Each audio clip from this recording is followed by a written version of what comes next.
COVID-19 regional response. We apologize for the delayed start due to some technical difficulties, but we are here with our full complement of presenters here to bring the perspective today through our members' eyes. And once again, the Cipriani College of Labor and Cooperative Studies, the regional institution of teaching, learning and research for the cooperative and the labor movements, is really pleased and committed to engaging stakeholders of the regional credit union movement to begin the discussion on the way forward and through this global pandemic known as COVID-19. And this afternoon, we are joined by our wonderful panel. We have Ms. Martina Belize, who's the president of the St. Lucia's Cooperative Credit Union, the St. Lucia Teachers Cooperative Credit Union. We have Mr. Sidney Newton, who's the general manager of the Nevis Cooperative Credit Union. We have Ms. Janelle Benjamin, who is the president of Eastern Credit Union in Trinidad. And we have Dr. Winford James, who is the president of the Mount Pleasant Credit Union. So good afternoon to you all. And good afternoon. As we look at the situation facing credit unions through members' eyes to begin our discussion this afternoon, I would like to present Ms. Martina Belize, who is the president of the St. Lucia Teachers Cooperative Credit Union, and who has also been an educator for 29 years, and also serves as the principal of the Sir Ira Simmons Secondary School. She is really an active member and volunteer of the St. Lucia Teachers Cooperative Credit Union, and she is here today to present her credit union's position through her members' eyes. So Martina, the floor is yours. You may take the presentation away.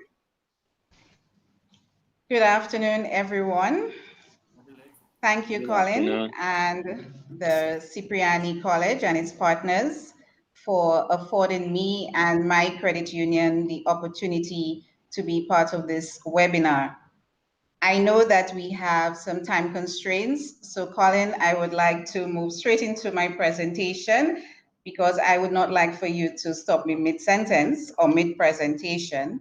So if you would permit me to share my screen.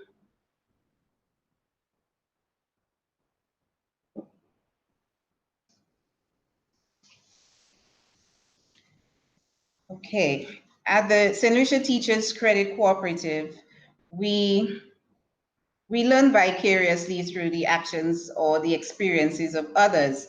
So when we observed what was happening regionally and internationally, we recognized that we would have had to follow suit in terms of what other organizations were doing. One of the things we decided on was community outreach. We decided that we were going to provide masks and hand sanitizers to our staff and members because that was the most pressing thing at the time. In addition to that, we sent out mass communication through the media as well as our own platforms, requesting that members contact us to indicate what their current needs were. More specifically, our members in the hospitality industry were asked to email us after we heard of the first shutdown of a resort in St. Lucia. Even prior to doing this, we retrieved a list of all the members within the hospitality industry in anticipation of their request. Attention was, of course, paid to their loans as well as the collateral we have, which is used to secure the loans. We are further looking at ways to partner with the League and other credit unions in order to assist our members as well as our country. With regards to the activation of operational protocols, we posted key information about the virus in key locations for staff and members. We also limited the number of persons entering the building, continuous disinfecting of high traffic areas. We sanitize members' hands upon entry. Of course, that is ongoing. We placed markers in and out of the building to ensure members adhere to the physical and social distancing protocol. We also installed self-dispensing hand sanitizers in various areas and limited the serving of members to only the service and reception area. Staff were also given masks, which they wore at all times and they continue to wear. And we will and continue to be very vigilant in terms of looking out for persons with flu-like symptoms who enter the building. In terms of the streamlining of our business continuity plan, we began this very early and it has been ongoing. One of the key things we did was the assessment of our human resource capabilities, discussing core staff and the skills required to continue operations, the identification of staff with underlying medical issues so that we do not expose them. We also gave consideration to staff working from home, our hours of operation, absenteeism, and the backup of core skills that would be needed, transportation of staff if the bus system shuts down, suppliers not being operational, and the procurement of cleaning and hygiene supplies, use of virtual meeting platforms, and of course, we are a teachers credit cooperative, so we also looked at the closing of schools and how this would affect our staff as well as the preschoolers that also conduct business with us. In terms of the acceleration of our digital products, financial product offerings, the St. Lucia Teachers Cooperative Credit Union provides online banking and mobile app services to our members. In addition, we are part of a credit union card project, which involves 8 credit unions on the island.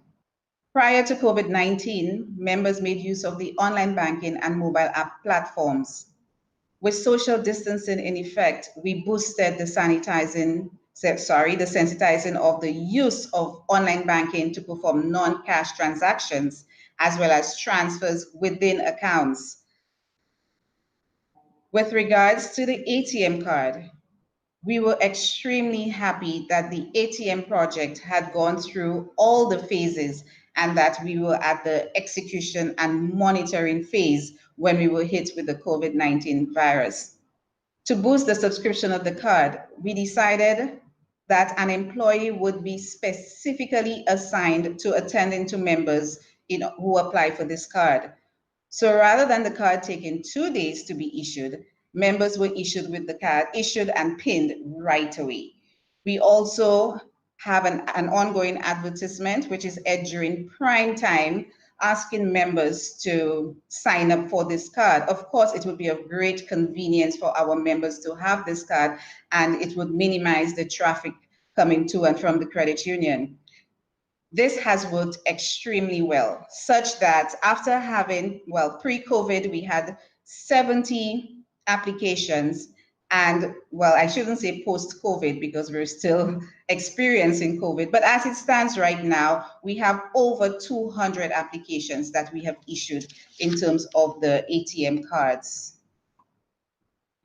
With regards to the operational guidelines, and measures taken in order to maximize support to the members of the St. Lucia Teachers Credit Cooperative, our opening hours changed from 8 a.m. to 12 noon due to the minimal member traffic. And of course, we used more telephone, online, and ATM transactions. Our loan applications and requests for moratoriums are currently done via the telephone and the email. All forms for loan applications and moratoriums are available on our website. We are also extremely fortunate to have launched our southern branch, our Viewford branch, in time for Credit Union Day last October. Now, this branch is, let me tell you, the members are really, really happy for this branch right now because of the zoning that is in effect for our country.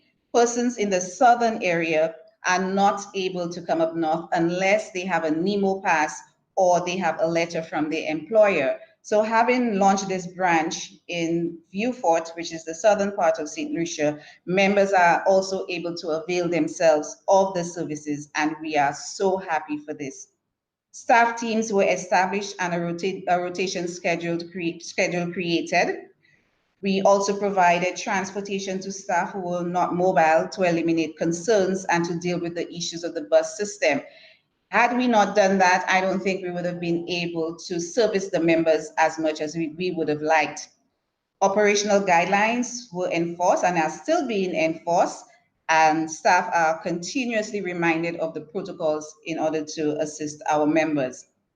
Our staff at the St. Lucia Teachers Cooperative Credit Union have gone beyond the call of duty, providing service above self, and we are extremely grateful for their hard work and dedication. Our members have been very pleased with the relief provided to them and continue to express their gratitude. With regards to specific support that we have given to our members, we continue to send out mass communication via email, our social media platform, our website, and the print media. In terms of cash support, the moratorium, from March, we started with the moratoriums and deferment of payments. We grant emergency loans as well as payday loans to our members. Financial counseling is of critical importance. The members are calling, requesting advice on how they should proceed considering their current financial situations, as well as reduction of interest rates. We have not had much request for consolidations and loan restructuring, but we know for sure further down the road these will come, and for that we have contingencies in place.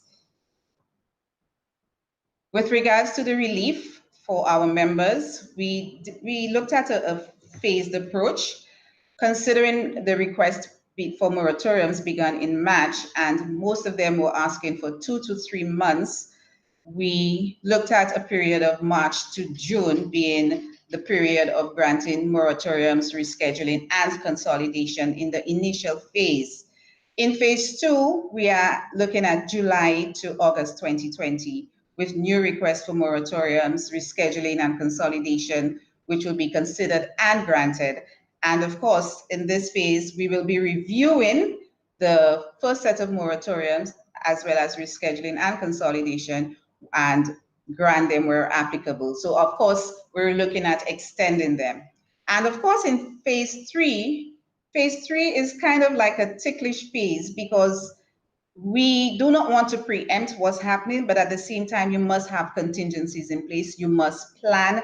And so we're anticipating maybe there might be some rescheduling and consolidating, because by then persons would know whether or not they will be reinstated, especially the hotel workers. Chances are hotels would have been reopened, but you may have some persons who probably would have had loss of revenue, and some persons as well who have reduced income. So we are anticipating some other hurdles that we would have to go through with regards to members coming to us and how we would assist them in phase 3.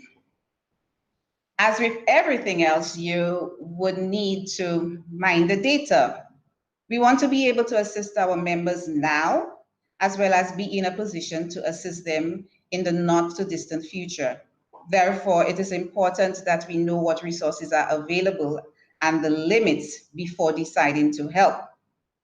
We believe that our decision should be data-driven, which is why there is continuous collection and analysis of data. So what we have been doing, we are looking at the number of moratoriums and waivers, the number of members requesting them, the duration of the moratorium and waivers, the sectors affected. Of course, we know that the hotel sector, first and foremost, was the sector most affected. And we have recognized that construction, some of our members in construction, some of them who are farmers, as I said earlier, we have persons who own preschools, and schools have been closed from mid-March. These persons have not been receiving an income. So we are looking at, in terms of a sectoral view, with regards to what is happening with our members. And of course, we have to look at what is happening to us internally in terms of our revenue and our loan portfolio. So as we continue to crunch the data and to see what is happening, we know without a doubt that we are going to assist our members. They have been expressing how deeply thankful they are for all what we have done for them, and without a doubt, we will continue to be there for them. Thank you.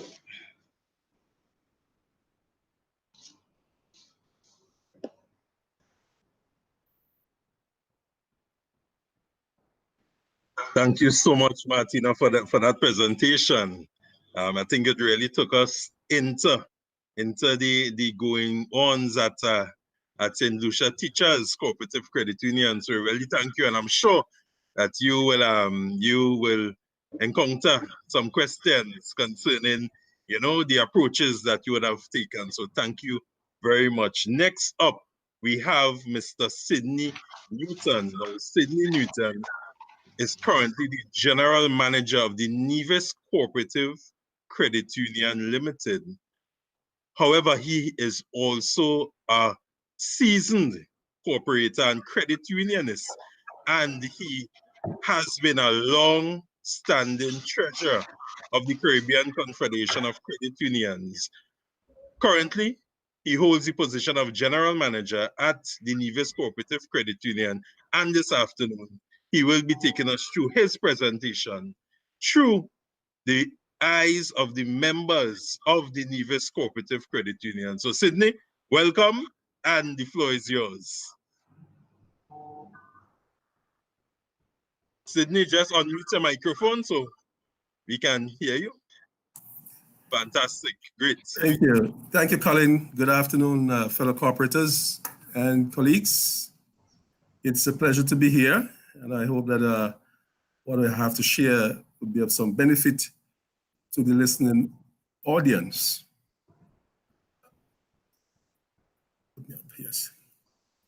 Yes, it is often said that members are the credit union's most valuable assets. And that is an indisputable fact, given the philosophical, structural, and practical construct of credit unions.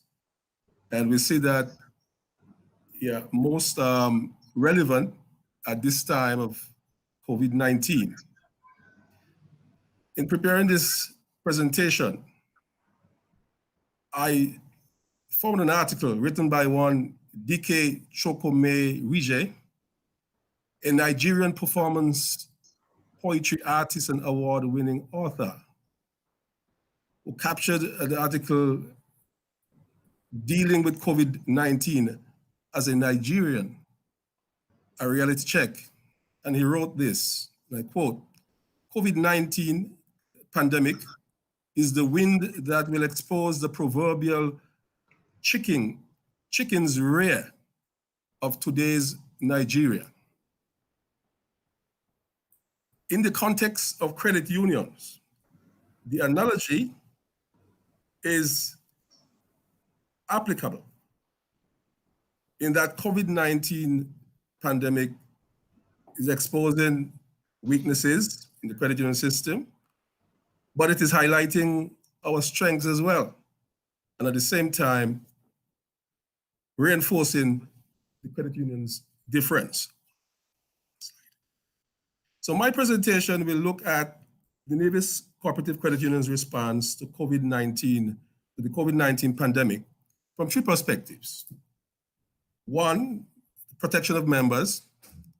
Two, service to members. And three, support for members. It is Bill Allen who said, "Better a life coward than a dead hero." And in the context of human mortality, Bill Allen's quote is most relevant because the COVID-19 disease has proven to be a silent, deadly killer, which knows no boundary and respects no one. Therefore, making preparation for and taking precautions against the spread of the disease are essential for the preservation of life. So very early even before the first case of COVID-19 reached the shores of St. Kitts and Nevis. The Nevis Cooperative Credit Union, along with the other credit unions in St. Kitts and Nevis, began making preparations to implement personal safety measures, which include, one, the preparation and activation of our pandemic plan. That plan outlines actions to be taken prior to, during, and after a pandemic. It included advisories to employees regarding personal safety measures to be practiced, actions to be taken in the event of employees falling sick or unable to work, and procedures to follow in the event of extended lockdowns and similar disruptive happenings, and the recovery process. It also included advisories to the general membership, informing them of personal safety measures to be practiced and precautions to be taken when conducting business. And a lot of this information was communicated via social media. We also procured credible educational materials from our local health promotion unit at the Ministry of Health. And that material is World Health Organization supported posters promoting good health practices such as hand hygiene, washing of hands, and health etiquette, sneezing and coughing, etc. And those posters were mounted throughout the office to provide guidance, visual aid to persons as they come into the office. Installation of hand sanitizers was also done at the main entrance to the building and to other entrances to various departments.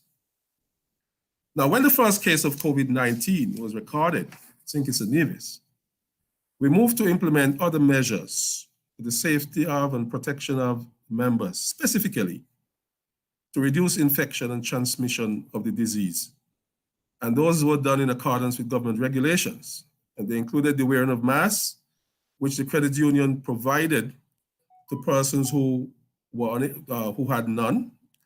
It included social or physical distancing, observing the 6-foot distance between persons, hand sanitization, the frequent cleaning of surfaces, and along with the regulations came reduced business hours.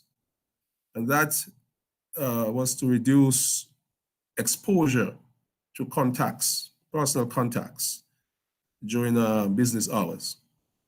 And so the hours were shifted from the usual 8 to 3 p.m., 8 a.m. to 3 p.m., to 8 a.m. to 12 noon.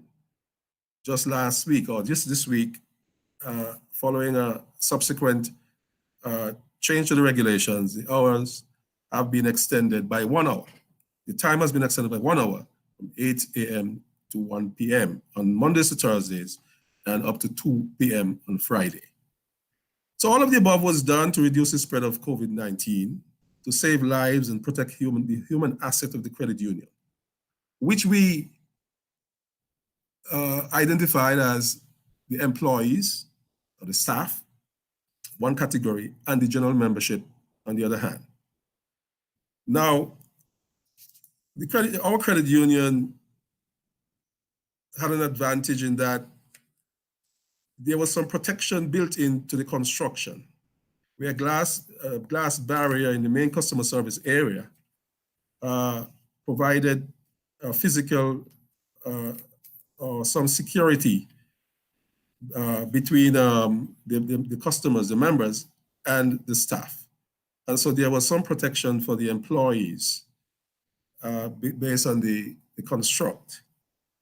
There's also the setup of cubicles, which are a main feature of the back office layout, which afforded protection also to separation and distancing among staff, thus allowing for the full deployment of staff at all times during the pandemic initial outbreak and the avoidance of working by shifts.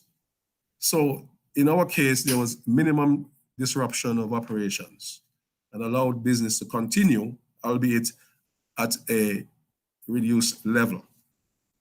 There's also the duty of care. Having reduced the number of persons who could enter the customer service area to 10, we moved to erect temporary shelters, temporary shelter or tent on the outside of the building to act as a waiting area where markers were installed to assist with ensuring physical distancing protocols are observed. And this is important because having installed a compliance task force, we were advised and even warned that should we be found in breach of in violation of the regulations, it could cost as much as $5,000. And so we thought that we must, take precautions to avoid further loss of financial resources via this route. And so taking protection seriously has been our concern, and that is something that we executed diligently. Now, in relation to service, the credit union's mission statement says, delivering financial products and services that consistently exceed the expectations of members. And our vision statement says that we strive to be the premier financial institution of members. With the vision and the mission in consideration, that places an awesome responsibility on the credit union to provide wide-ranging suite of services to our members, including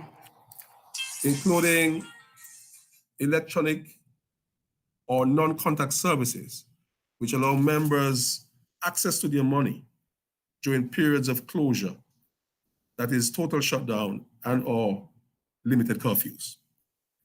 There is a notable increase in the electronic and non-contact services, which include our online banking service, our ATM service, our check-in service, and even service through the use of telephone banking. Now, during our opening hours, which, as I mentioned earlier, have been reduced, a numbering system has been introduced to allow for orderly entrance into the building, because a lot of our members would line up at the door from as early as 6 a.m. to get into the building for service at 8. That is when we had limited curfews and persons were allowed out from lockdown. We also adhered to regulations that requested priority access be given at all times to seniors, differently abled persons, and essential workers. The workers especially performing healthcare and security functions. And the wearing of face masks. And those persons who did not have, the credit union provided to allow them to enter the building in compliance with safety protocols. Now, during lockdowns days, which are 24-hour lockdown, telecommuting or work from home was made possible for select managers, supervisors, considering security and risk factors, made possible via remote access infrastructure, or VPNs, and the credit union issued laptop computers. And so some of us were able to perform functions, monitor transactions from home using this means. Now, in terms of communication with the members, we found that with limited face-to-face contact, there was an increased use of the telephone, emails, social media, and the website to conduct business, whether it was requests for cash or requests for loans or loan moratorium, or even to get access to the online banking platform. But the increased use of emails and social media in particular, I was advised by my tech officer that it more than doubled in the first few days of COVID-19. Communication amongst board members, committee members, and employees, again, changed drastically. Although I said earlier on that the full staff was on hand, there was limited face-to-face contact, close contact in meetings. We basically use teleconference method, go to meetings, Zoom platforms, and such the like. That is continuing and has been proven to be very effective. What also changed is the business processes with some of our partners, and primarily our agent bank. For example, we conduct wire transfers for our members through our agent bank. And that process was changed for the same reason and was allowed to be performed electronically, processing and dispatching the information electronically instead of the previously required personal attendance in the banking hall. And again, in relation to business institutions, vendors, and government, the payment method also changed has also changed during this time of COVID-19, where a number of our partners are paid via the electronic funds transfer platform. And many of our members who have payments to be made to suppliers and other persons also use this platform. And that has increased the efficiency of the process and has saved a lot of time. Now, this particular experience came to light in April when our staff went to the extra mile to facilitate the government in paying salaries. It was a period of 24-hour lockdown. Everybody was locked in, but the government submitted their payroll late on the last working day. And so the credit union, through its operations department, sought special permission from the Commissioner of Police under the regulations of the Emergency Powers Act to go to the office on a Saturday, just to ensure that the government's payroll was set up, so that members coming in first thing on Monday morning would not be delayed in getting their funds. And that is a commitment which the staff has shown during this time. One thing we have learned significantly from the experience is that there's an urgent need to implement our digital transformation plans by strengthening our ICT department in the area of infrastructure, systems, processes, personnel, etc., and expanding the products and services that we offer to include debit cards and credit cards, which plans we were already in the process of implementing, but we now will fast track because of COVID-19. With respect to support, in keeping with the cooperative's philosophy and principles and practices, we all know that a credit union is by nature a support organization where members pool their resources or their savings from which loans are granted and other value-added services are provided. In other words, the people helping people concept is a reality. And so in COVID-19, and during this time, all of our members have been affected in one way or another. In Nevis in particular, hundreds have lost their jobs and some are working reduced hours. And generally, most of our members are struggling to survive.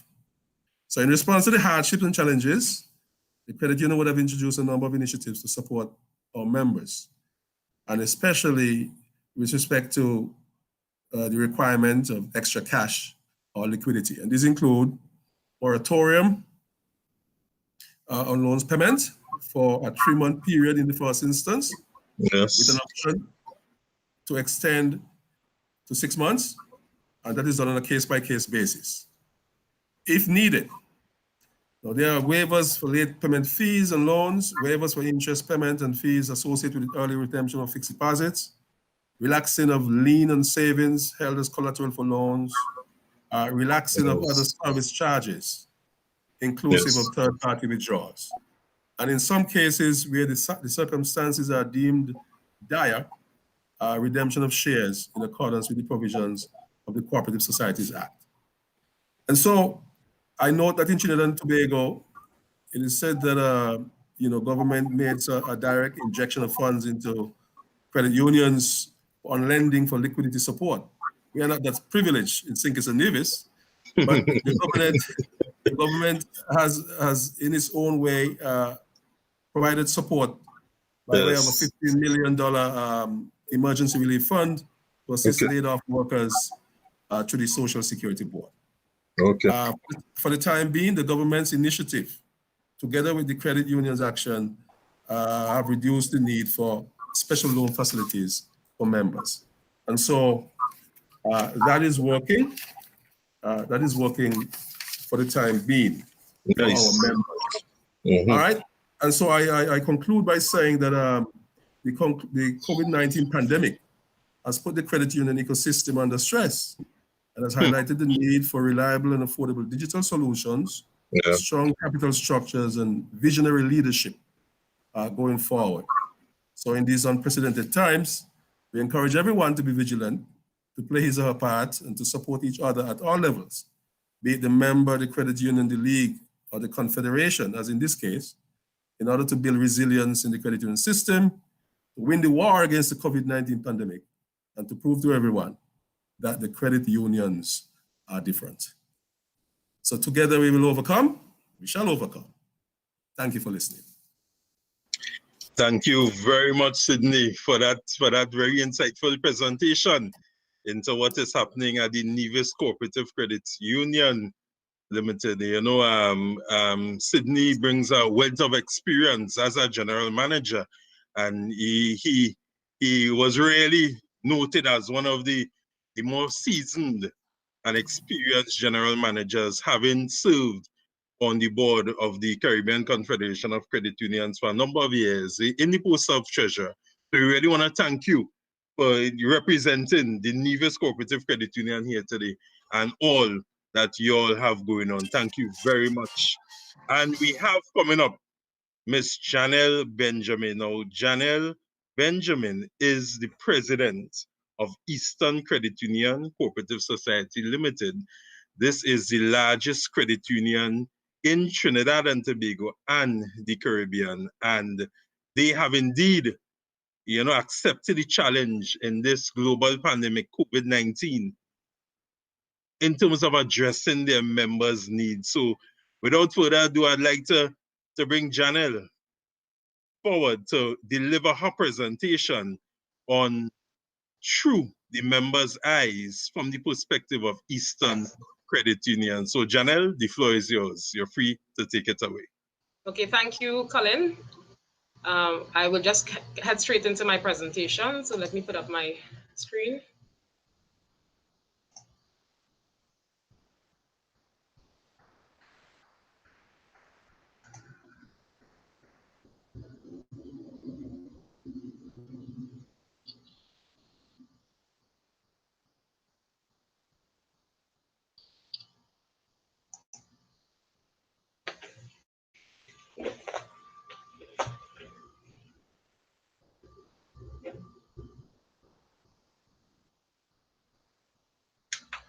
Okay, good afternoon, fellow cooperators.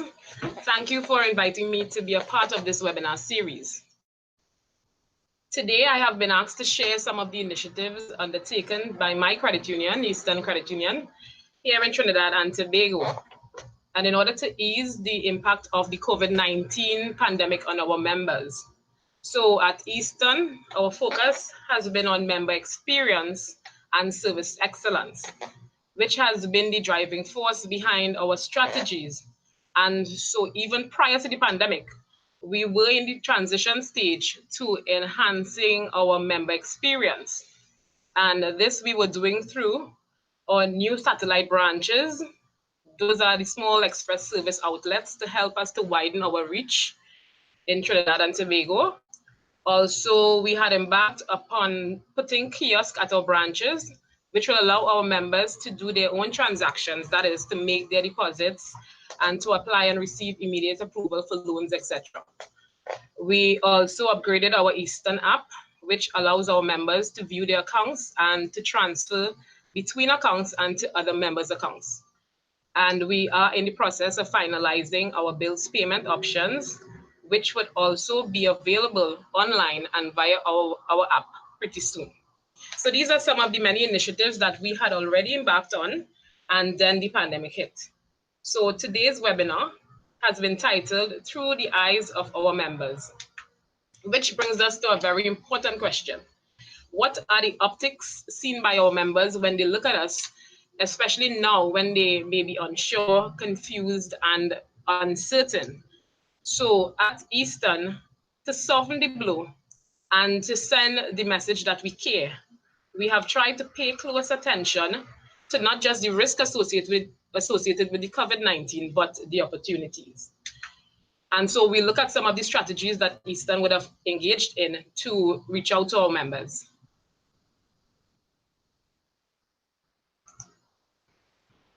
All right, so we try to be more member focused in that we have tried to position ourselves as a listening organization, one that listens when our members speak. And to do this, we decided to take a data-driven approach to our decision making. What the numbers are saying, how many persons access our services. And we have even enhanced our member feedback approach by sending out surveys to our members, reaching out to them via our call centers, which have been expanded to respond more quickly to their needs, and arranging senior and executive management panels for our members to share their concerns and to get answers to burning questions that they may have surrounding this entire ordeal and its impact on their monies. We also sought to broaden the appeal of the credit union movement to groups such as our millennials, our SMEs and entrepreneurs. And we have also accelerated the digitization of our services and focused heavily on building a productive family relationship with our members, among other things. And so in preparation for the COVID-19, prior to the pandemic hitting Trinidad and Tobago, we were keeping abreast of current affairs and the impact of the pandemic globally. And so we had started putting measures in place just in case. So what we did was we started by putting together an executive planning team. We also began ongoing research of applicable HSE guidelines. We commenced regular collaboration with the union. We issued staff guidelines and updates in preparation, and we also drafted COVID-19 financial products for both individuals and entrepreneurial members. We also got board approval for a VPN policy to allow our staff remote off-site access just in case they had to work from home or visit our members for certain types of transactions. In terms of the HSE measures that we would have implemented, we adjusted our work hours. We had ongoing posting of guidelines and information to keep members informed.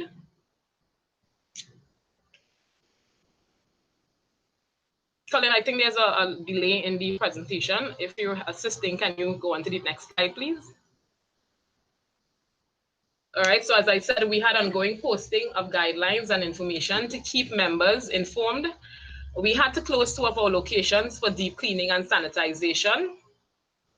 We also closed our Barataria branch till further notice, as it could not meet our social distancing requirements. And outside of the branches, for example, we posted stickers to maintain social distancing and also placed chairs with the appropriate distancing for members to sit on and to be comfortable. And we stationed security booths, both on the inside and outside of the branches, to assist with order. We also ramped up the deep cleaning of our ATMs and enhanced our sanitization schedule, so our janitorial staff would sanitize regularly throughout the day, and we also deep cleaned every weekend. Also, we implemented mandatory hand sanitizing for staff and the members, and we installed plexiglass barriers between our frontline staff and members for added protection. In terms of the operational impact of the COVID-19, in order to increase our operational efficiency during this period and minimize the impact on our members. We commenced online board and committee and management meetings.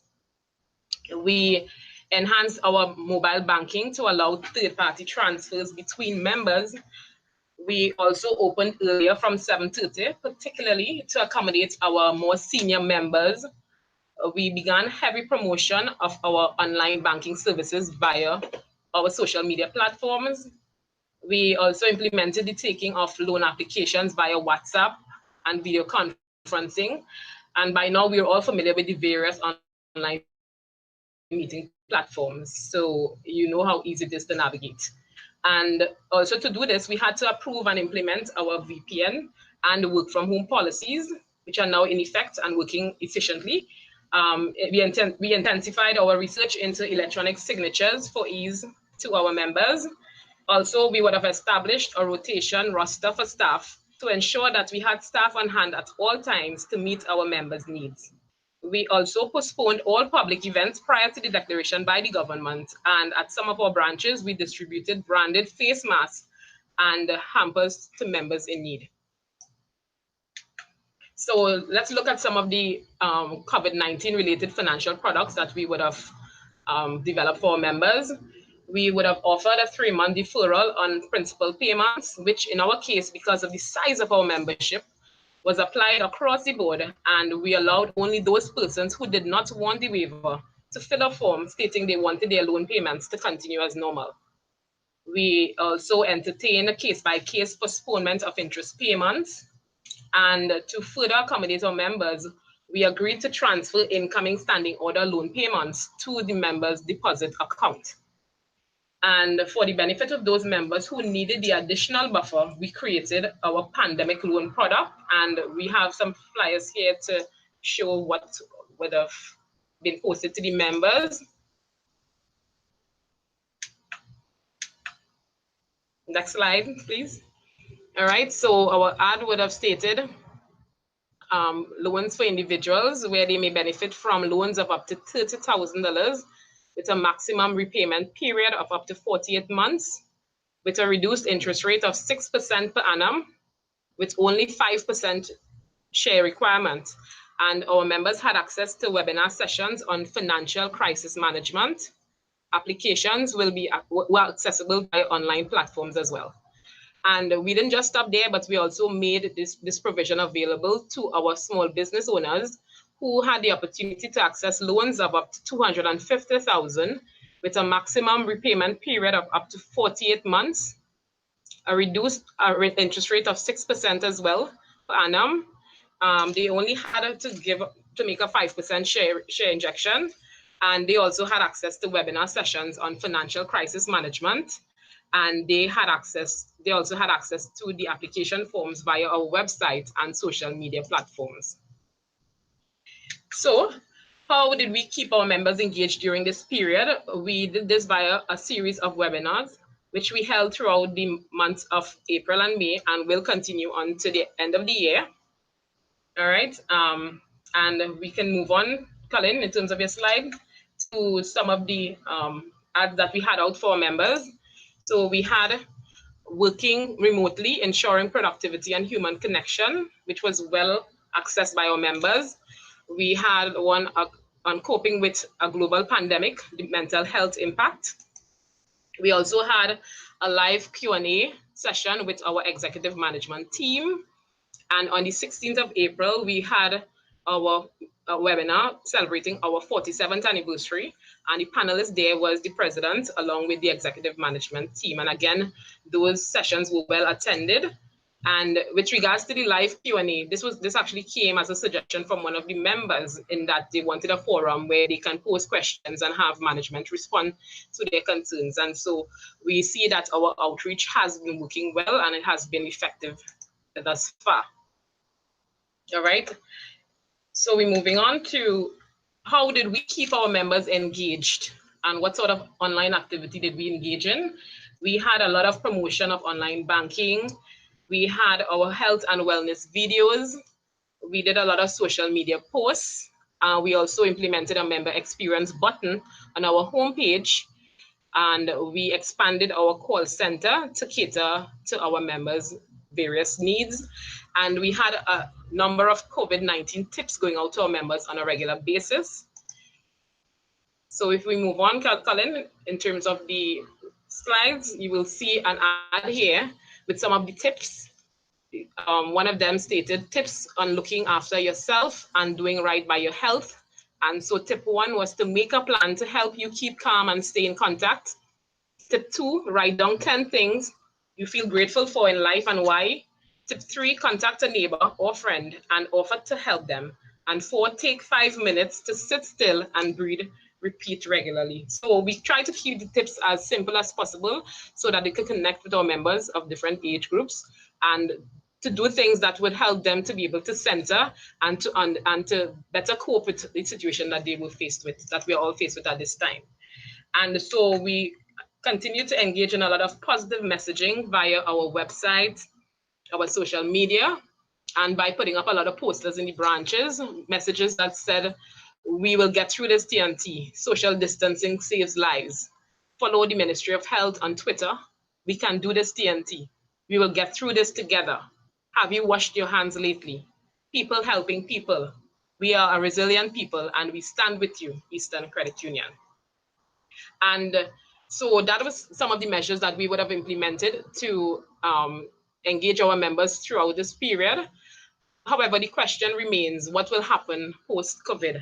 And again, we continue as an organization to try to be forward thinking in our approach. And so these are some of the measures, and we're moving on to the last slide, Colin, so you could move past the positive messaging. We are also looking at implementing the digital kiosk at the branches for most branch transactions. We will continue to have online committee and management meetings. We will continue with our webinars for online training and for online focus groups for our members. There would be continued mandatory hand sanitizing and the plexiglass shields will remain. Work from home, it will, again, because we would have implemented policies to treat for these things, they would be our new normal. We would also have roaming credit officers. We already have them to some extent, but we would be increasing the services that we would offer via our roaming credit officers. Online member applications and loan applications. So those will be fully online now. So members will be able to apply, persons will be able to apply for membership and for loans via online, via the various social media platforms. Thank you messaging. We want to encourage that sort of relationship where we continue to be grateful in our interaction with our members and for persons who would have helped us to keep our members engaged and safe.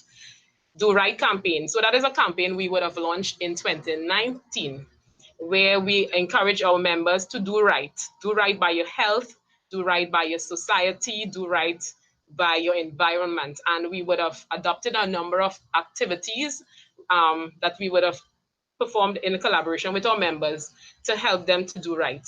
And so that is synonymous to our corporate social responsibility, where we would try to reach out to members in need, do things to help to promote our society and to assist our country with regards to these positive gestures. And so that will continue.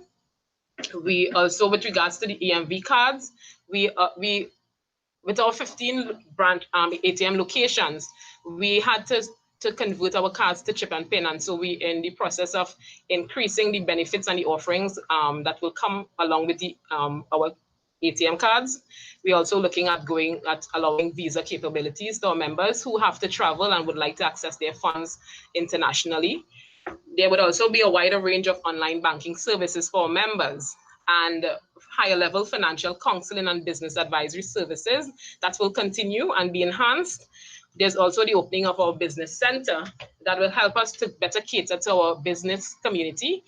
And of course, we expanded our call center operations to include remote agents. So we will be having some of our call center operations operating on a work from home basis. And that brings me to the end of my presentation. And I would just like to thank you for giving me the opportunity to share on some of the things that Eastern has been doing to keep our members engaged during this very challenging period. So thank you, Colin, and thank you, fellow cooperators. Thank you very much, Janelle. That was a very very insightful presentation, stimulating, robust, and really giving an idea, a window into the soul of Eastern Credit Union at this time. So thanks so much. And we move quickly along to Dr. Winford James, who is the president of Mount Pleasant Credit Union Cooperative Society Limited, located in Tobago. And he is a very seasoned cooperator and credit unionist. And he wears many hats, but today he will be wearing the hat of the president of Mount Pleasant Credit Union Cooperative Society in terms of delivering his presentation. So, Doc, you can turn on your microphone and you can take your presentation away.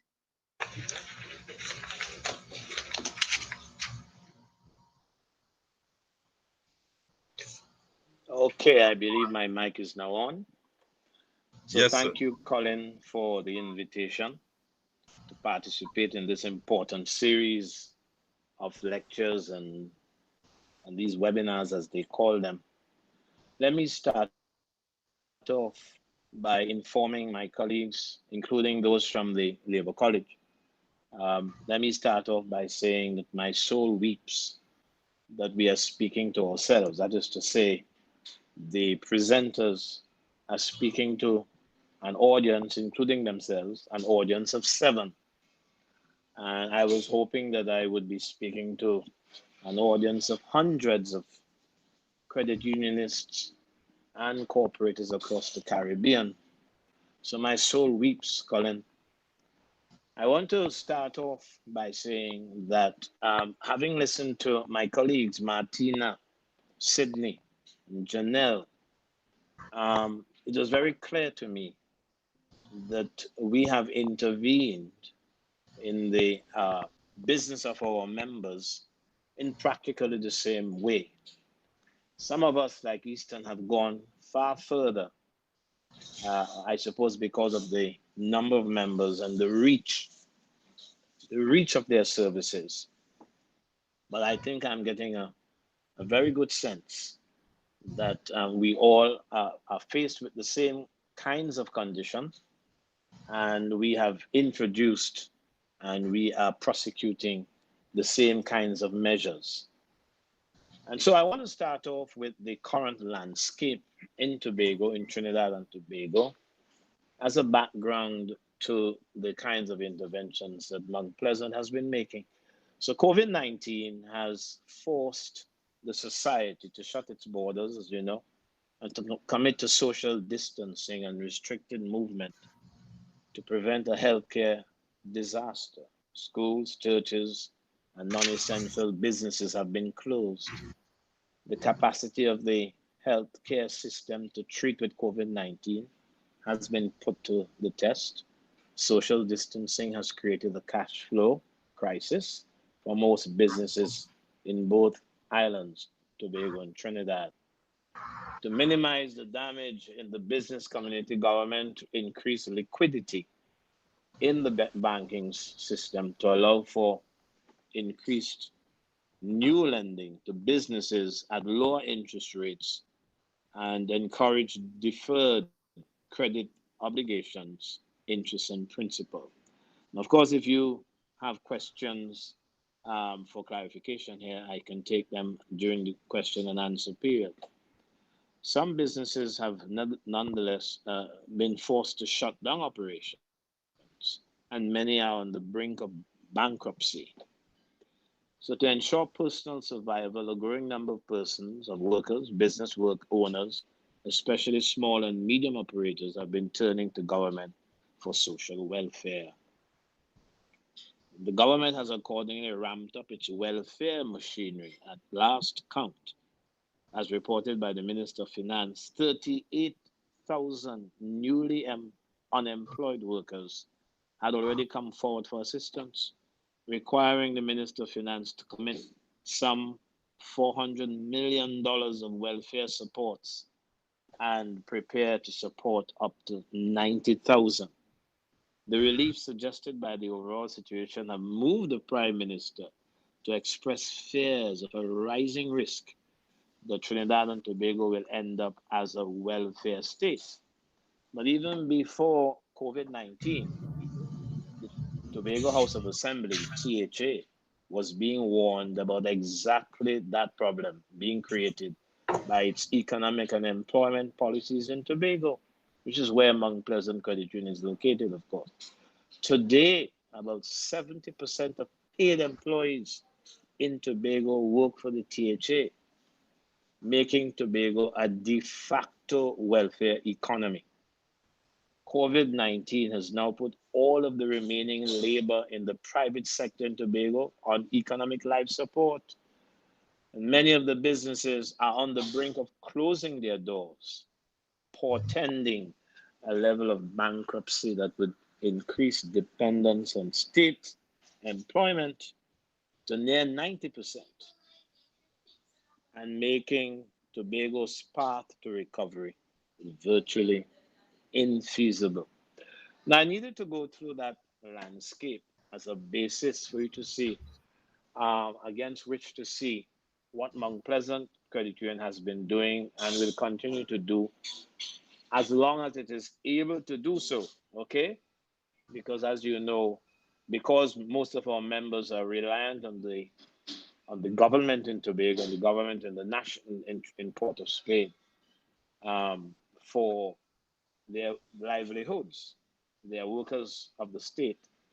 Then if the state stumbles badly because of the reduction in the price of oil and gas internationally, I mean the fact that trade has not become normalized, by which I mean has not returned to the levels before COVID-19, that is to say before March, certainly mid-March to the present. Because of that, Mount Pleasant, of course, is keeping its fingers crossed. But in the meantime, it's doing what it can do. And so it has taken a number of initiatives, begun, as I said, in March.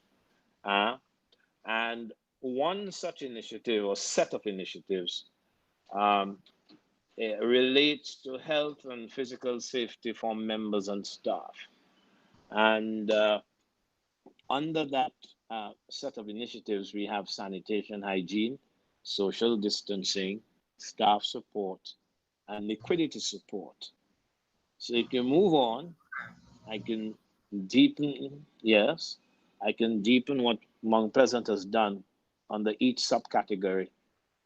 So under sanitation and hygiene, we have had to install external sinks equipped with water, soap, tissue to wash and dry hands. We have had the cleaning and sanitization of surfaces on a daily basis, once daily, by the janitors who clean door handles and surfaces with Lysol, bleach mixed with water, sanitizers with 70% of alcohol. And when they are done, the cleaning is taken over by members of staff who do so constantly with credit union supplied Lysol and other cleaning agents and gloves and that sort of so on when of course they're cleaning. And let me just pause here to ask my colleagues if they heard of two people described on CNN recently, as I mentioned, the cleaning agents and so on. Have they heard of a president Lysol and a vice president Clorox? Yeah. Could you help me to determine who those people are? Maybe by the end of the presentation, you'll tell me. But let's move on to other subcategories. Let's go to social distancing. So we have been insisting on the wearing of face covers or masks by members and staff. We've been requiring a member of staff to self-quarantine for 14 days after tertiary contact with an infected medical worker. We only know of one such case, right? And the person came back with the news that she was virus-free. we've been making sure that there is a sufficiency of separation between teller booths and, of course, the benches and the chairs where members that have been let into the building can sit. We have installed glass enclosures around and partitions between desks, complete with torque holes for separation of service givers and service seekers, including staff, right? And we have been holding online meetings, just like everybody else, using Zoom and other meeting platforms. And clearly, a lot of communication at the formal level has been by email, which is not a result of COVID-19, because we were using email quite a lot even before. It's just that there has been a heightened use of email as a means of communication since COVID. Can we move on, please? Next slide. Staff support, there is not much there to report. We have 2 offices. We have kept both open for member convenience given their relative locations, but we have shortened working hours. In our case, we have moved from 8 a.m. to 4 p.m. I moved from 8 a.m. to 4 p.m. to 8 a.m. And ending at 1 p.m. Let's move along, please. Liquidity support and loan management. We have deferred loan payments for 3 months in the first instance based on request, because some people may not want such deferral. We have been waiving transfer fees for up to 3 months.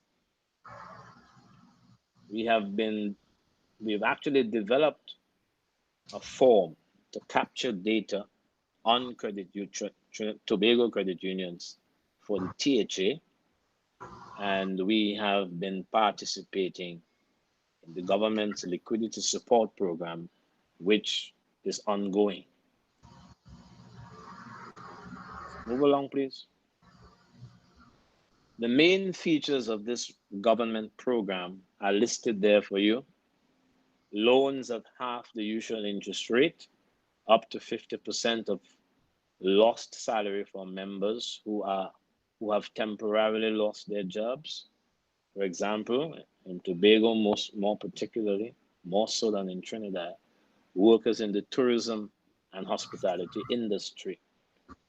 Right? The maximum amount of such loans is $5,000 per month for 3 months. So a total of $15,000 over a 3-month period. Loans to members who own small businesses that have lost earnings, and those loans would cover a percentage of lost income, not all of the income. A repayment period of 24 months when that starts. We have also been instituting, or we intend to institute, a moratorium to restart payment, and the moratorium would be 3 months in the first instance. Let's hop along quickly, please. That's the main features of the intervention, the government support liquidity support program. Now, as I said, my colleagues have dealt with things that are similar, initiatives that are similar to the ones that Mount Pleasant has been prosecuting, and so we are looking forward now to what is likely to happen in the future, the near future, and the foreseeable future. We anticipate that there will be a need to increase deferral time to about 6 months. Right now, as I said, it's up to 3 months, but we are looking at a 6-month period later for some members' loans. So we are gearing up for that. We need to enhance our online presence and encourage our members to embrace going digital and doing business online. We don't have a very strong digital presence. And so far as we know, especially the older members are shy of exploiting the digital platform for business reasons. And we are preparing to restructure members' loans and consolidate especially internal debts, although we expect that people who have debts elsewhere might look to us for consolidation as well. Let's go to the last slide, I think now. The coronavirus pandemic has laid bare a number of vulnerabilities in the society and the financial system. One of these is many members' lack of emergency funds, leading to desperation in quick order. To counteract this, we will need to improve our efforts at expanding and deepening the financial literacy of our members, especially their competence in financial planning. And as I said at the beginning of this presentation, since the House of Assembly, the government in Tobago employs more than 70% of the working population, the paid workers in Tobago. Since government employs them, then we look to the future with some trepidation, controlled trepidation, and hope that the society, which has been opened back in some respects, will be fully opened once the healthcare considerations allow it. And Tobago can continue at least on the path that this has been going. And of course, we do know that we need in Tobago to have an expanded private sector that would allow a diversification in the employment and business sector that would make the island and the credit union wealthy. So that's my presentation. Thank you for the time. Thank you for the invitation. And now I am ready to answer questions if there are. Thank you very much. Fantastic. Thank you very much, Dr. James. And just to add a provisor to your presentation, I heard you say, you know, it's just the 7 of us, but just to correct that, you know, we are very happy to have over 700 registered participants now for this webinar series. And at the time you were presenting, even though we have over 200 participants online on YouTube. All right, and it's streaming in addition to 500 plus views, and we are very happy to have participants from St. Lucia, from St. Kitts Nevis, Dominica, Grenada, Cayman Islands, Grenada, Barbados, Antigua and Barbuda, St. Vincent and the Grenadines, Jamaica, Bahamas, Guyana, you know, Suriname.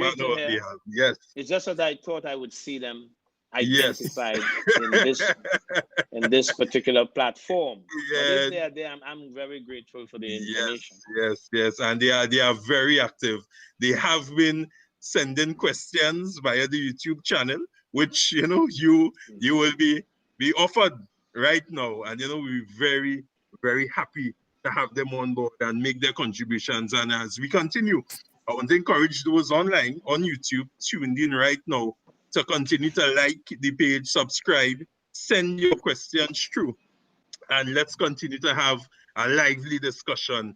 And you know, we are very happy today to have this mix of persons. You know, we have presidents on today, but we have included a CEO, a seasoned CEO, to bring a balance between policymakers and operations for this session, particularly as we were looking at the members and through their eyes. So, you know, I would like to put Martina to the front of the class now to ask a question. Now, we have been receiving contributions, and in particular, over the last couple of days, I was able to see an article on digitization by Mike Router on Credit Union Insights, and I know he is affiliated with the World Council of Credit Unions. And in terms of the digitization, Martina, all right, what percentage on your presentation brought some digital elements? So roughly about what percentage of your membership would you say utilizes those digital services of the credit union? And what strategies were adopted to engage those members who may have had a challenge in utilizing the technology? The article spoke about roughly 80% of the Caribbean credit unions not utilizing the digitization or not being fully digitized. In terms of your experience, what percentage has utilized it, and what strategies have you adopted to assist those like the elderly and otherwise who may not be able to utilize the technology? You will check your microphone, Martina. Yeah. My Yes. apologies. Go. All right, thank you for this question. As Yeah. a matter of fact, I think I anticipated that question, given I made the presentation with regards to our online banking and mobile Yes. app platforms, as well as Yes. the ATM service. For us, it has been a challenge. When we first launched the online banking and mobile app, members were very reluctant to even sign on. So Wow. we had a few campaigns where we went to various schools. We Mhm. also had an open day where we invited persons to come in. We gave prizes. We, at one of our credit union day lectures, we actually had a competition where the first group of persons who would have signed up before the lecture, they would have been part of this sweepstake where we would have given devices and whatnot. So Right. that encouraged a lot of persons to sign on. In addition to that, we have an ongoing advertisement dedicated to our online banking and mobile app. We, all officers and staff, in terms of sensitizing members, we continue. If somebody comes in and they do not have online banking, we ask them to fill out the form. In terms of turnaround time, we try to make it as convenient as possible so persons could probably get it by the next day, or they can sign up right away. So we have been trying a lot, and I can easily say about 20%. It's growing, but it has been a challenge. One of the things we have instituted is that we have, as much as possible, stop updating the passbooks, because our members are stuck in their ways. Yeah. And we are catering for the millennials as well. So we cannot say we're not moving forward and that we have to stay with our aging membership. So as much as possible, what we have done is try to eliminate the passbook, but gradually. Of course, we were met with resistance from our older members, and we are serving them because we know without a doubt they will not accept it. And the exception is made for them in that regard. But it's a gradual process. They are buying into it. Credit union members are somewhat different to that of the banks. I mean, Not the typical member. banking. I use online banking as much as possible. Yeah. So I know the benefits that can be derived and the convenience of, just conducting transactions online. But our younger members have grabbed onto it. Fantastic. Yes, they love it. And for us to continue to remain relevant, these are things we have to do, or else it's left behind. Yeah, fantastic.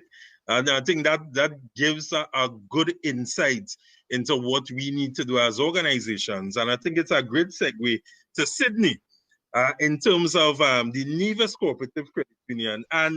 And the question here is, has your credit union utilized any particular funding, whether it's specifically set aside or whether it is something that you were generated, like let's just say the education fund, to undertake any special projects related to COVID-19.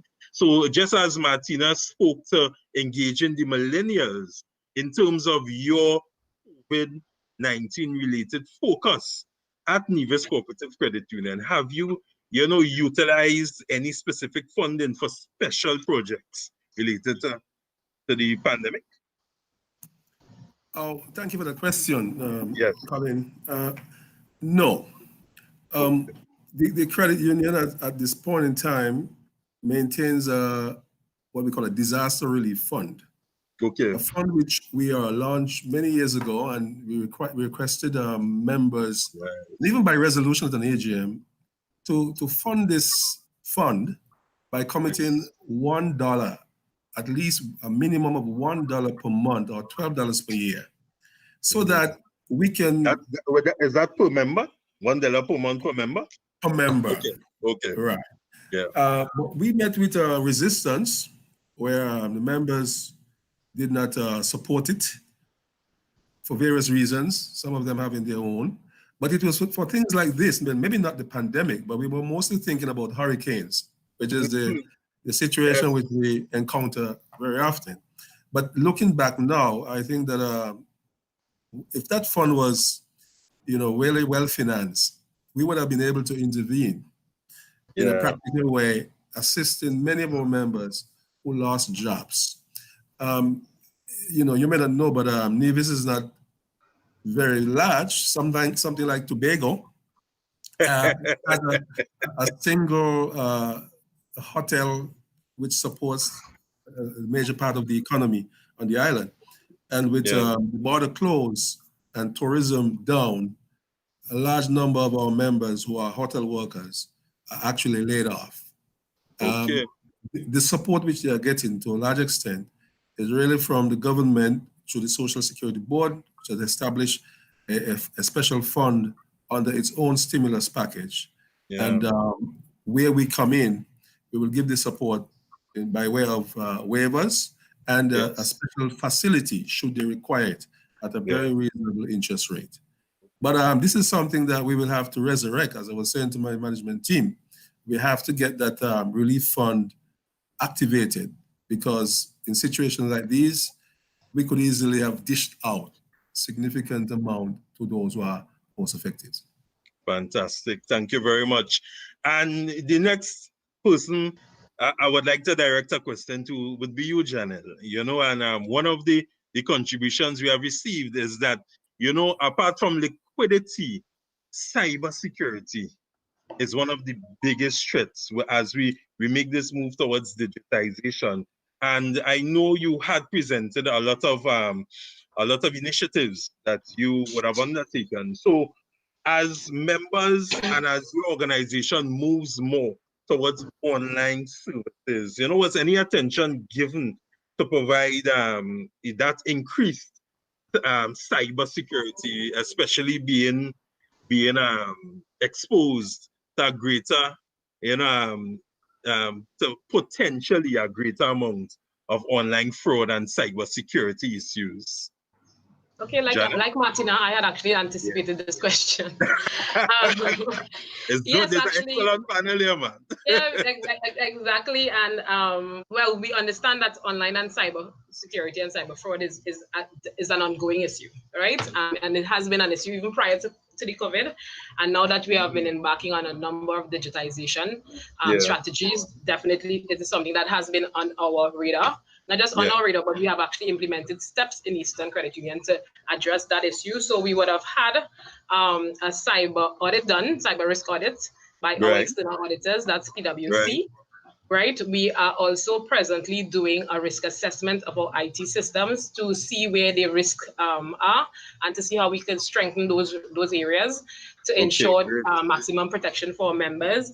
We have also embarked and we are in the process of issuing a series of webinars to assist our members in understanding how to keep alert and to be careful when it comes to accessing online material and engaging in a lot of online activity. We also have put in place, we also have usual safeguards in terms of the passwords and the layered access and verification processes.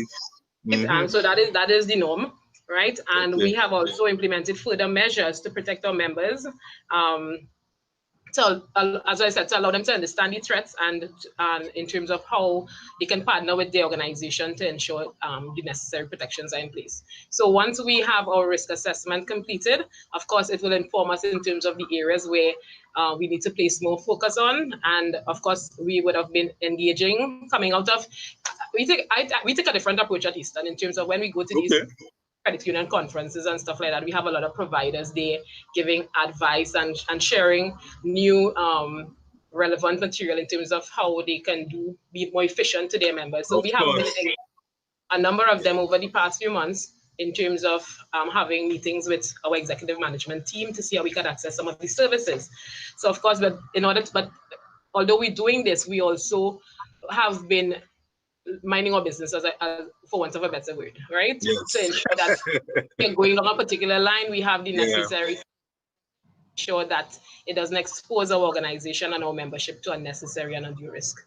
So yes, cybersecurity has been a major part of our operations, and we continue to protect our members' interests. Yes, great, thank you. And the next question is directed to Dr. James. And in your presentation, you spoke about those measures you're taking at the organization. And one of the contributions we had is that at the McKinsey Consultant Group, right, they postulated a paradigm shift, right, in the midst of this COVID-19 period, all right? And it's a shift away from brick and mortar facilities and those kinds of infrastructure to the various mechanisms as the previous presenter spoke to in terms of that online or that virtual existence. You know, at your organization, at the Mount Pleasant Credit Union, is executive management considering it that now, particularly as Sydney just spoke to, you all being traditional, you all being, you know, satisfying the members' needs based on traditional perspectives. Now we have a fresh new paradigm. And just for our listening audience, before I take it, Dr. James, given that we had a late start, we'll just be going a bit over to accommodate all the questions. We have received a number of questions. You can continue to post your questions for us to consider and send on, continuing to take your questions. We'll just go to about 10 to the hour of 2. So Dr. James, in terms of your consideration away from brick and mortar to more virtual facilities, has any discussion been taking place at the Mount Pleasant Credit Union? You can unmute your mic, Doc. Yes, thank you. Yes.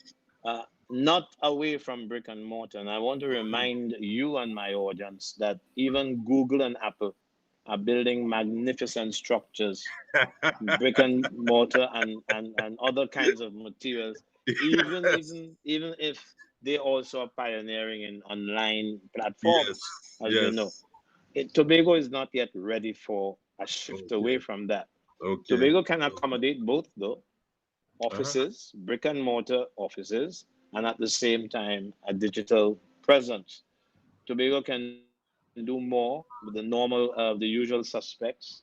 We can do more with Instagram. We can do more with Twitter. We can do more with Facebook. You know, we can give life to our website. We have a website, but it's very dormant in my judgment. But we have been talking about that. And one of the things that we have been toying with, not unlike Eastern is far ahead of us in that regard. Yes. And this is to their credit, of course. But you know, we have been saying we need to have a dedicated set of staff to handle our digitization initiatives. Although if you use the normal staff to do that, you're not going to get anywhere. So we are there, but we have not yet employed the staff that should be dedicated to both starting up the digitization process and, of course, enlivening it and keeping it there for the millennials and if not the seniors, you know, the millennials, right? To take advantage of the services we offer without just given attitudes. The physical structures more than we need the digital structures. Yes. So we need both. We need both of them. Excellent, and I think it's very, very important to speak about balancing the both. And you know, going to Martina, just to ask, because I noticed your presentation, you also had the data analytics, and in terms of what would be required. So, can you share any information on the trends that you have observed, right, based on the data collected with regard to loan requests as we go into this COVID and as the saying goes, the post-COVID period as well. And in terms of general growth or decline in shares and deposit savings, because one of the discussions at Trinidad Credit Union saw that deposit savings were actually increasing in the COVID period. So in terms of the experience in St. Lucia, how, in terms of your data analytics, what have you observed in terms of those sorts of trends? Yeah, that's quite funny, Colin, because you said that they experience increases in deposits. Yes. Let me remind you, we have an ATM card now. I Yes. will tell you, with regards to that, members are availing themselves of their funds. Yeah. More so because we're limiting persons who are coming into the building, and of course, sometimes they anticipate that there would be a line. But the convenience of just going into that ATM machine that they didn't have before and accessing their funds, that means that members are actually availing themselves of their deposit, not at an alarming rate, I must say. We're not concerned in that regard. But in terms of generally our data mining, in terms of industry, well, education for sure, in terms of the request for the moratorium, we had a high percentage of persons coming out of the education sector. But bearing in mind, I didn't want to bring this up, honestly. I really didn't. But we have persons in the public sector, of course, and thinking that they may be less liquid. And they have already put forward some requests to us in terms of providing them with a moratorium in the event that they do not get a full pay in cash. Yeah. I'm not talking about this, Colin, so let me move on to something else. Right? Don't worry, I covered my ears, yes. We have another percentage of persons from, like, in terms of professionals, mixed, right? And then we have the hospitality sector. Without a doubt, every single person in the hospitality sector have requested a moratorium. What we also found is, just like you have the multiplier effect is a positive thing. However, when you have an issue with tourism or the resorts are not open, what happens is the reverse. Yeah. So the spill-off, persons in the hospitality sector working directly with the resorts have been affected. However, what we have found is that the spouse of a member works in the hospitality industry, but is not a member of the credit union. That member is requesting a moratorium. Then you have persons who have other persons within their household involved in the hospitality industry. They have requested the moratorium. So what we are finding is the indirect impact in terms of the closure of the hotels. As I said in my presentation, we have a number of preschools that are members in terms of organizations, and every single one of them have requested a moratorium. Our small businesses, a very small percentage, mind you, we expected a lot more, but a very small percentage of businesses, the buses and taxi drivers, small enough percentage because we don't have a lot, but they too have requested the moratorium. So we are looking at it according to industry, and as I said, we're looking at the frequency of the moratorium, and because we're looking at we've taken the phased approach in terms of what in this time period, what will happen in phase 2, and in terms of loan portfolio management, we have to look at now. Phase 3 is where we figure we will have the delinquency, and now we have to look at what we're going to do with regards to provisioning. So as it is right now, the sky is not on, but we are forward thinking. So we are anticipating, and that's why we check in the data, and we are asking management as much as possible at every meeting to give us new figures. So we are on it constantly. Yes, excellent, great. And as we move closer towards closing time, I just have one more question for the rest of the presenters in terms of you, Sydney, as far as education for your members at this time, and I noticed in your presentation, you spoke to the support for members. Is there a special targeted education drive at this time for your membership in terms of utilizing technology, in terms of transition, in terms of managing their personal and community well-being? Colin, I have a very proactive, forward-thinking marketing officer who has been on top of the ball and sometimes in front of the ball. A lot of our education has been snippets, really, putting out information via social media, via our website, and such alike, giving financial tips and guidance. And from our loans department, we have had some counseling done to support the members at this time. I support the point of view of Dr. James, which is with respect to financial literacy, because just like him, in the case of Tobago, we find the same thing, that persons are really not very responsible with their finances. And we who live in the hurricane zone experience this every year, that with the closure of a hotel or the tourism sector for a bit, persons are down to the last penny. And so we have to do a better job at financial literacy and getting members to save a bit more, to put aside something for the rainy day, because there are many rainy days in our area. But Yes. the pandemic is unlike anything that we have seen. And, I remember having a meeting with the regulators in mid-March. One of the things we said to them is that we would have had 5 experiences going through hurricanes and financial meltdown and crisis and so on, but there's nothing like this. And we are anticipating that there is going to be some, really tight squeeze, depending on how long the pandemic continues, how long the borders are closed. Back in St. Kitts Nevis, we are getting back to normal, or the new normal, pretty fast, but I could see the borders being closed for quite some time. And with that happening and tourism closed out, there can be a financial squeeze on our members. Great, fantastic, thank you.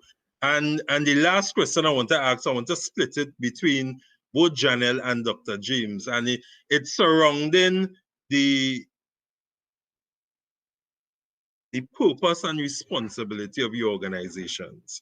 And I want to put it in context. In speaking with you all, the presenters, one of the things we appreciated is that the Caribbean is littered with credit unions that are very large to credit unions that are very small. Now, Mount Pleasant Credit Union is the largest indigenous credit union in Tobago, and Eastern Credit Union is the largest credit union in Trinidad and Tobago and the Caribbean. Now, in terms of your responsibility, and I always look to go towards this, every presentation had a small business entrepreneurial slant. In terms of providing that support, what role do you see your organization having regarding bringing about that diversification in the economy and that quote-unquote bounce back that we would need in our regional economies? So particularly as looking at your scale in terms of existing in largeness in your different territories, how would you say you have embraced that responsibility to help with the bounce back at this time? I would start off with Janelle, and then I'll go to Dr. James. Hi, Janelle. Your microphone may be off. Okay, Colin, thank you for that question, but that was a lot of questions in that one question, I must say. But I think I'm getting the general gist of it in terms of what has been our responsibility to help to promote the movement, because again, we understand that it's not about us only, it's about the entire movement, and it's how we have been able to collaborate as a team to be able to ensure that we continue to be what we are supposed to be to our members. All right. From an Eastern's perspective, I would have shared a lot in terms of how we would have continued to engage our membership, in terms of how we have been able to partner with our fellow cooperatives. We have been in constant contact with our league, right, in terms of understanding the various initiatives that they have from that particular perspective or level, sharing it among our membership and our staff body.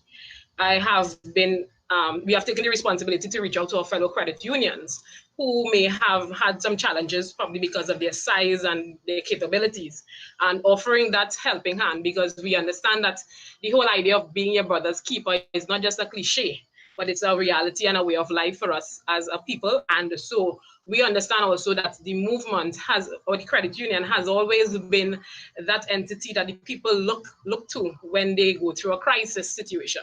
And so we have to emerge as the champions that we are in the movement and be the solution that they need during this time. And so what we do, as I said, we continue to partner with our league, who would liaise and touch base with the regulators in terms of addressing certain challenging issues.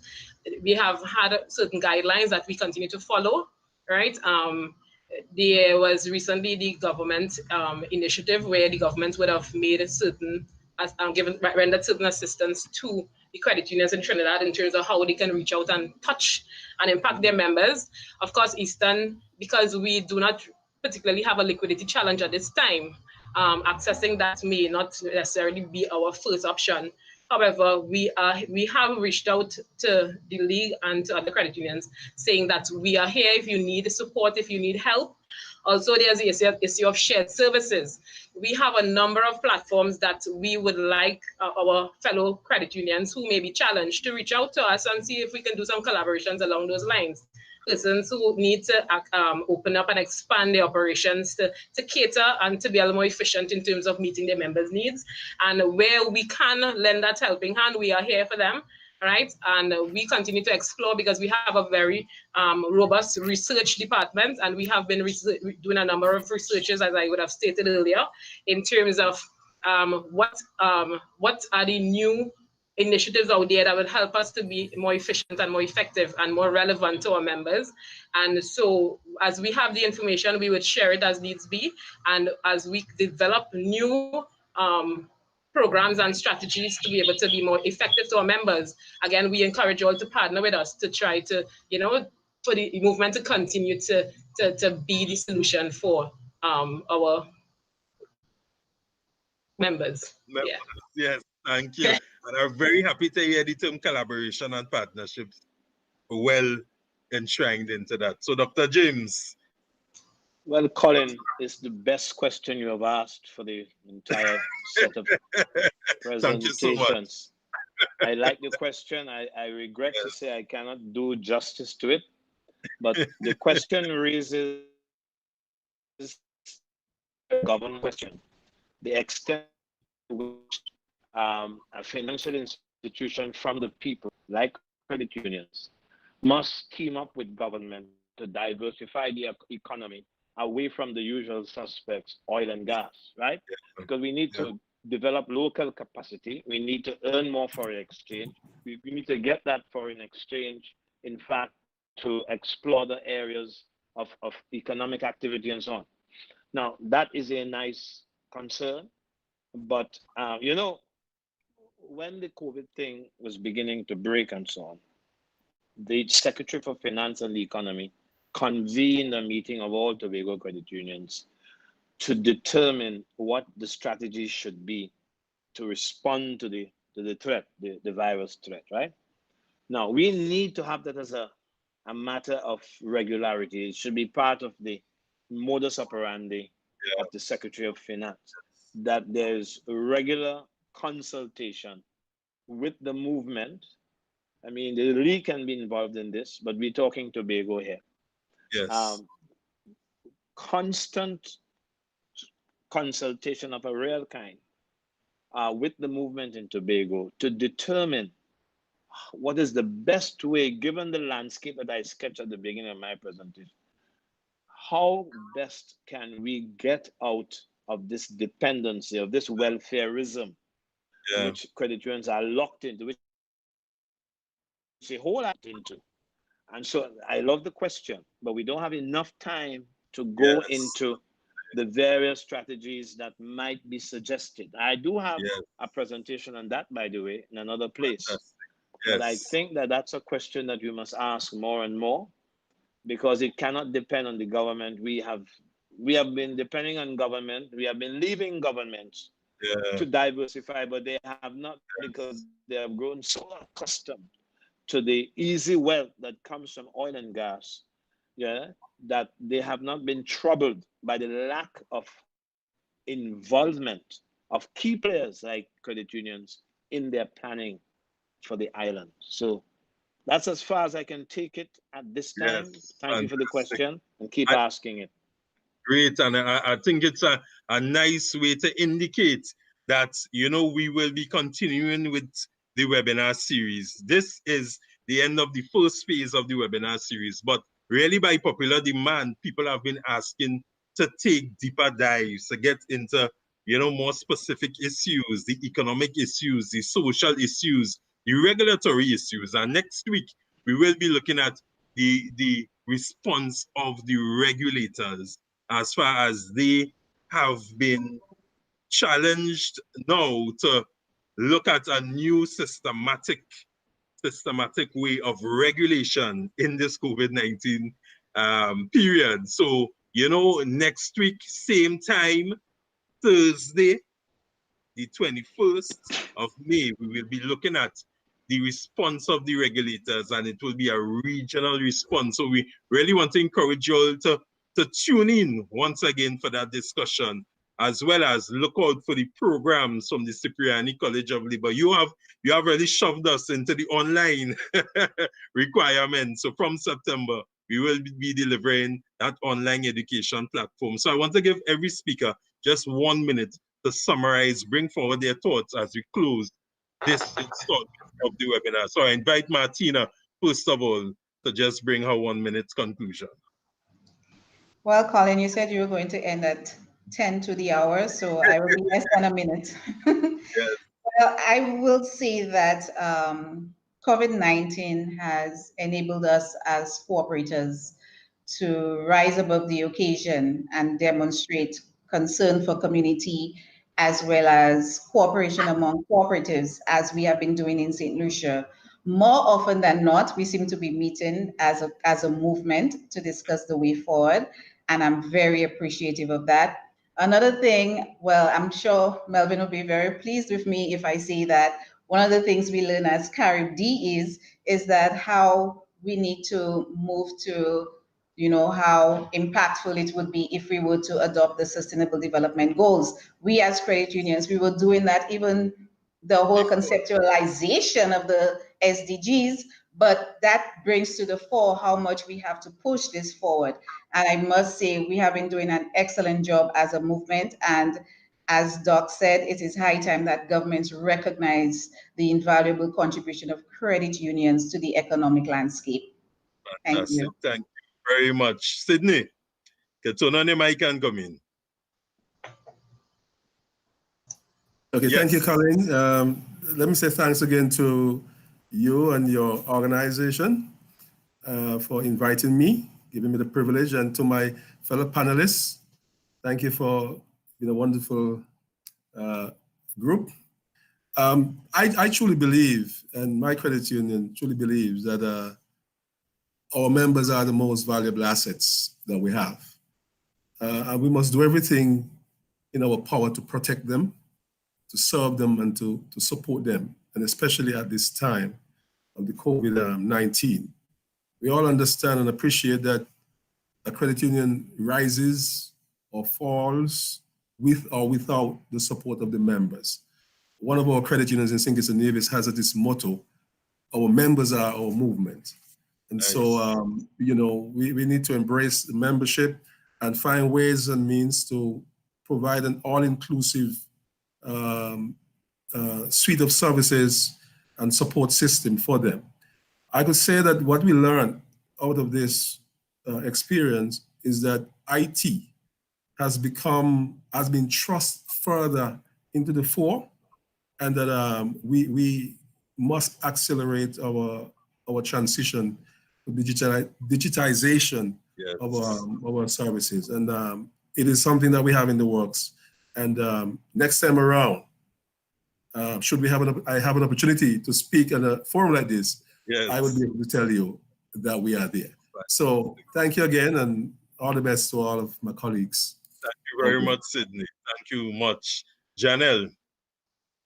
Okay, at this time, I would just like to say thanks. Thanks for being a part of this wonderful webinar and to encourage us as a movement to wake up, right? We have been a sleeping giant for too long, and this is the time for us to really show what we are made of as a movement. Well, we know that good things come to those who wait, all right? Yeah. But we can't wait for too long, right? Because we might miss the bus, right? So I'm just encouraging us all to continue to shine, various organizations, to continue to put our members first, to be agile and responsive to our members' needs, and to be the solution that our members need at this time, right? We are the refuge that they turn to in time of crisis. Yes. And we know the saying, once they turn to us during times of crisis, then out of crisis, who do you think they'll be looking to? All right, yes. So again, that's our motto of being our brother's keeper. Let it not be a cliche, people. Right? Let that be our new lifestyle, our new normal, our way of life. Right? And again, I would encourage you all to stay safe, stay responsible, and to keep the faith. All right. Thank you. Thank you very much, Janelle. Dr. James. Thank you, Colin. Thank you, colleagues, participants who did not speak but who attended and probably wrote in their answers there and their questions. Yes. Let me just remind us all that in times of crisis, credit unions have been known to serve their members far better than the banks have served their customers. That is to say, their customers who are not shareholders, right? And so we will continue to put our best foot forward with respect to assistance to our members, because we are driven by them and their needs. And the COVID situation is a situation built for the pooling of funds of small people so that they can get by. Yes. So that we will have to embrace some of those principles that have served us so well, yes, even before COVID.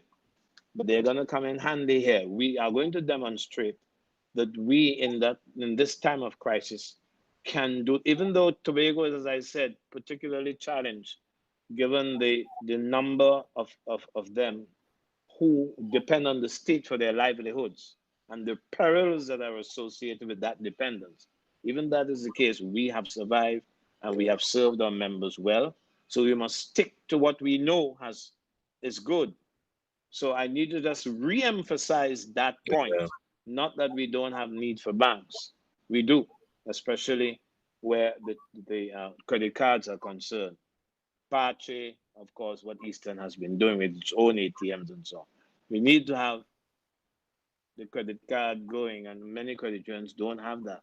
We do have debit cards, by the way, and I think St. Lucia does as well, and Nevis, and we have been putting monies in those debit machines for members to access. But I think the major point I'm making here is let's continue to see the credit union as a channel that through which the small man, right, yes, can help himself by, of course, electing the right kinds of persons to guide their ship of state. Thank you. Fantastic. Thank you very much. So on behalf of the Board of Governors and the Director of the Cipriani College of Labor and Cooperative Studies, and we have partnered successfully with the Caribbean Confederation of Credit Unions and the Cooperative Credit Union League of Trinidad and Tobago. I would like to thank you, presenters, for this very stimulating discussion. I think, it really opened up doors and channels to take deeper dives. I'd like to thank our participants from across the region, over 15 territories across the region. All right, you will be receiving the material, both the recording and the presentation, so you can then share it further and invite others to continue to be a part of this discussion as we tune in again next Thursday from 12 p.m. to 1:30 p.m. Eastern Caribbean time to continue our discussion on credit unions and COVID-19. So on that note, I'd like to thank you and encourage you all to please keep safe. God bless you.